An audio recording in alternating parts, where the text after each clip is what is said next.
नमस्कार। श्री गणेशाय नमः। ओम नमो भगवते वासुदेवाय।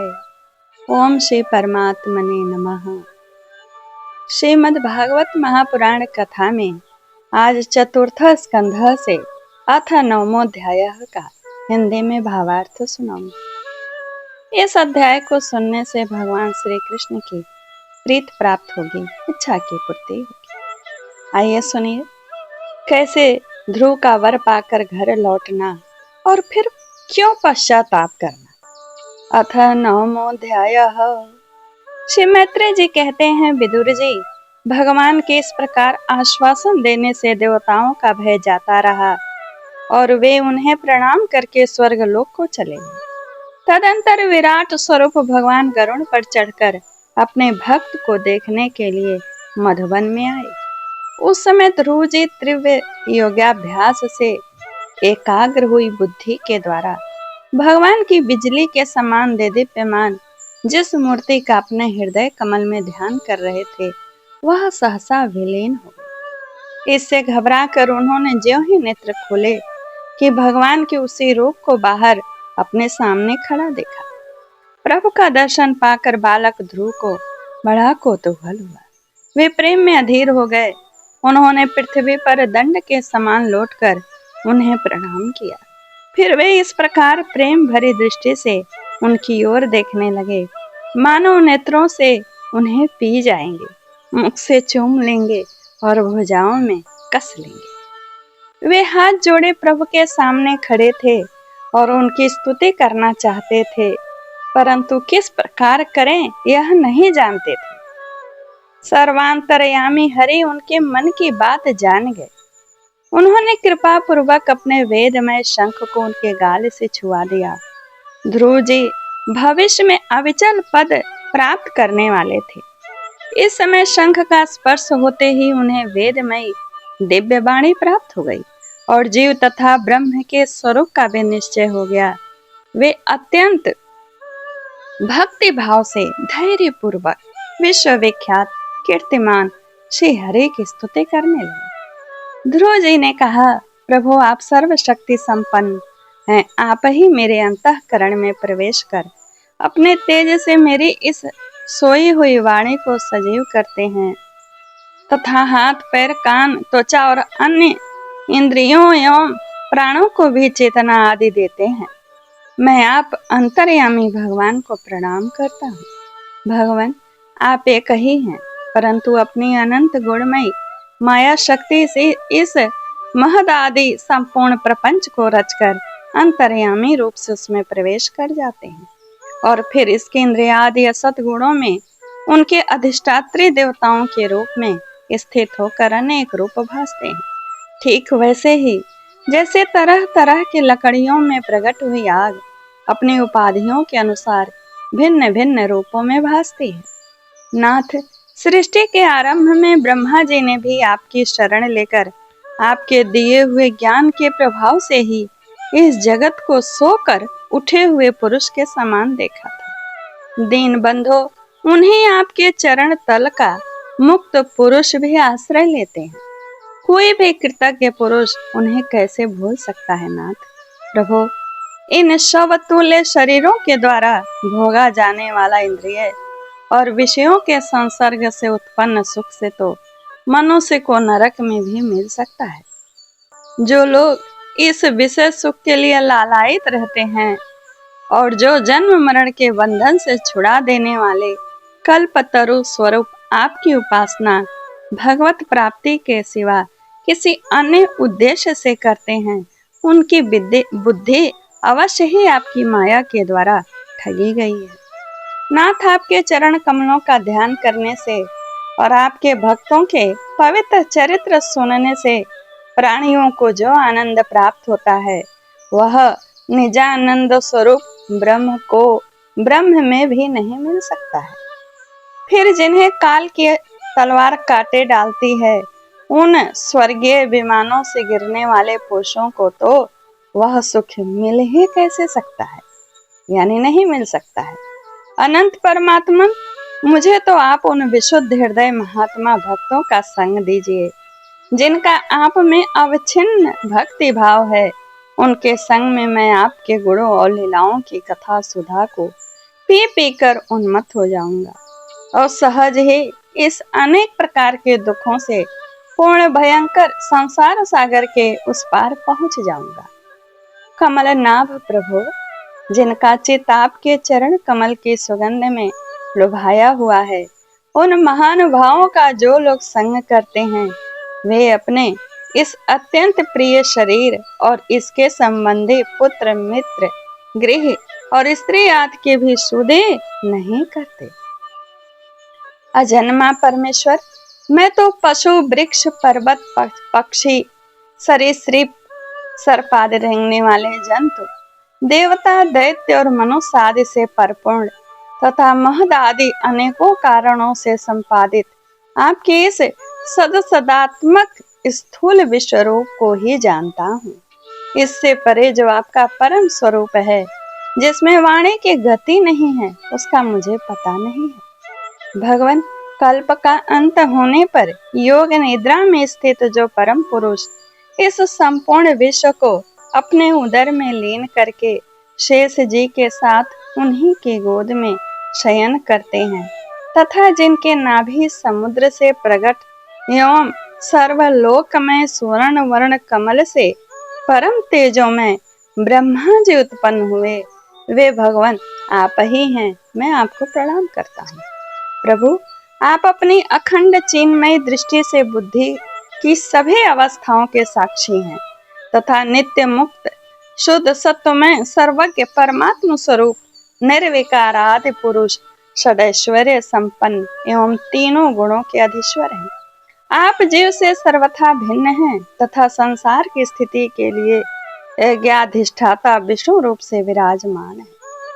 आपसे ही विद्या विद्या आदि विरुद्ध गतियों वाली अनेकों शक्तियां धारावाहिक रूप से निरंतर प्रकट होती रहती हैं।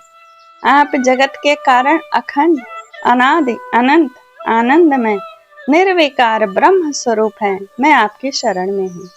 भगवान, आप परमानंद मूर्ति हैं। जो लोग ऐसा समझकर निष्काम भाव से आपका निरंतर भजन करते हैं, उनके लिए राज्य आदि भोगों की अपेक्षा आपके चरण कमलों की प्राप्ति ही भजन का सच्चा फल है। स्वामी, यद्यपि बात ऐसी ही है, तो भी गौ जैसे अपने तुरंत के जन्मे हुए बछड़े को दूध पिलाती और व्याघ्र आदि से बचाती रहती है, उसी प्रकार आप भी भक्तों पर कृपा करने के लिए निरंतर विकल रहने के कारण हम जैसे सकाम जीवों की भी कामना पूर्ण करके उनकी संसार भय से रक्षा करते रहते हैं।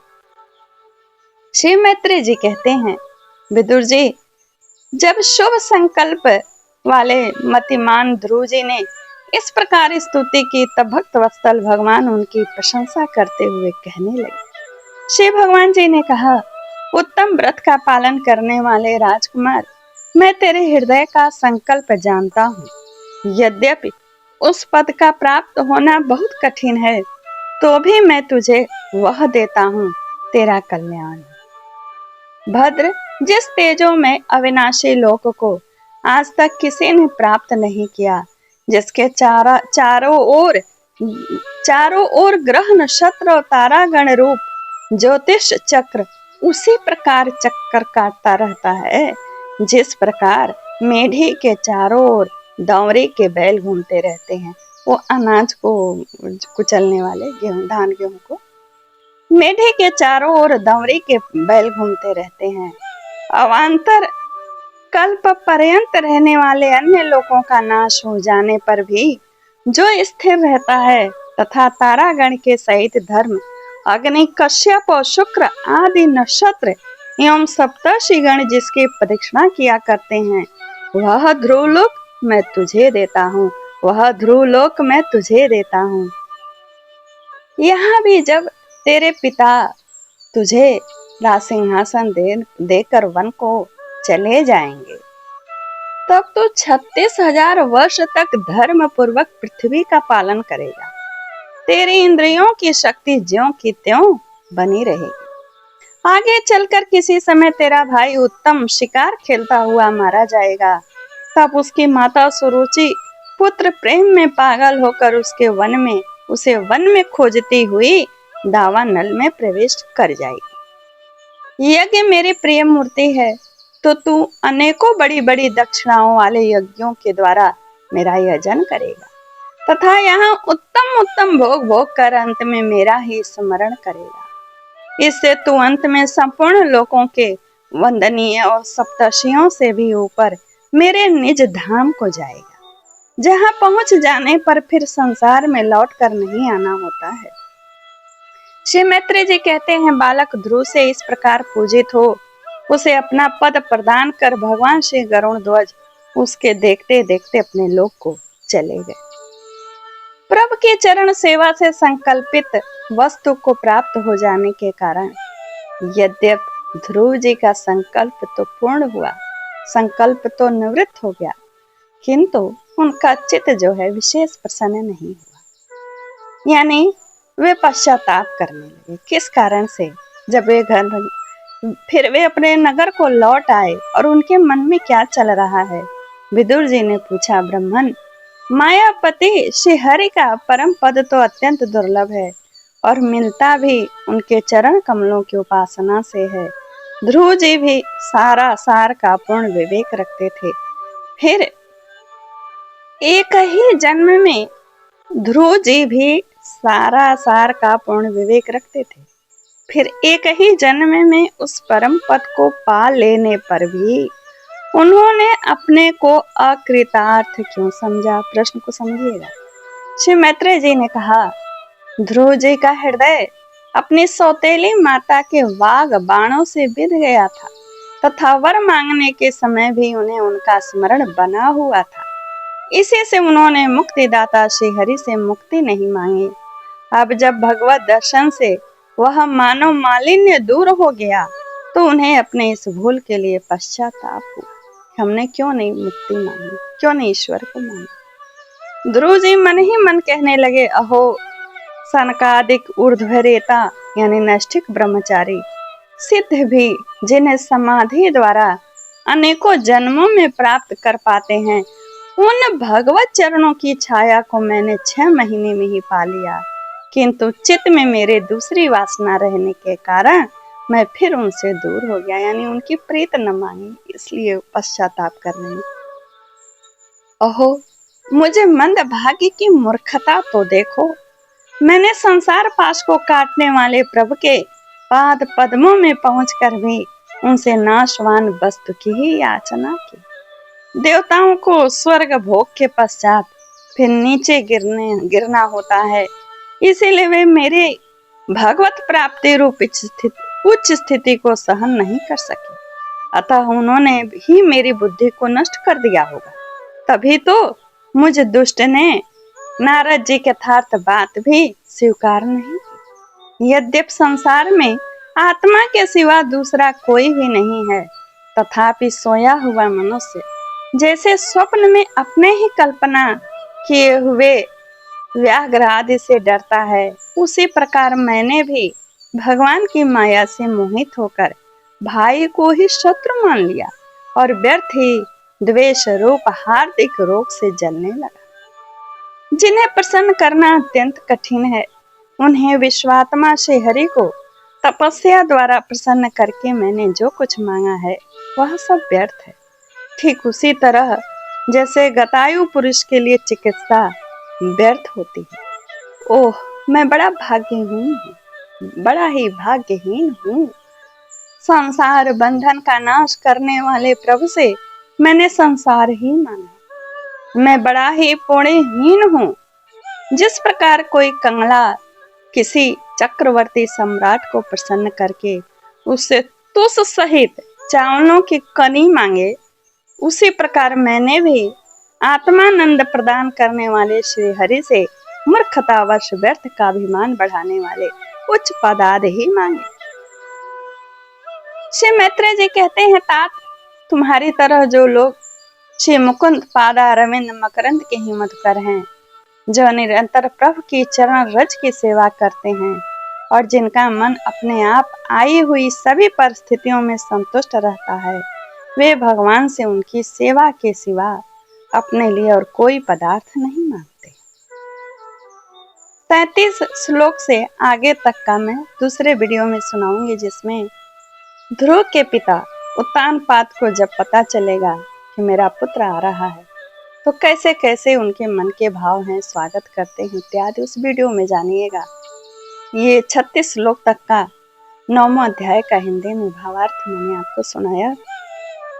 देखिए यहाँ पर ध्रुव जी ने इस भावार्थ का उद्देश्य, जो इसका प्रमुख जो सीख है वो यही है, उन्होंने सत्संग नहीं मांगा था, मन की मलिनता के कारण उच्च पद मांगा। तत्पश्चात उन्हें पश्चाताप हुआ, फिर वे मन ही मन भगवान को याद कर रहे। नमस्कार, जय श्री कृष्णा। कैसा मेरा वीडियो लगा, लाइक कमेंट शेयर जरूर करिएगा और कमेंट्स के द्वारा मुझे बताइएगा। धन्यवाद।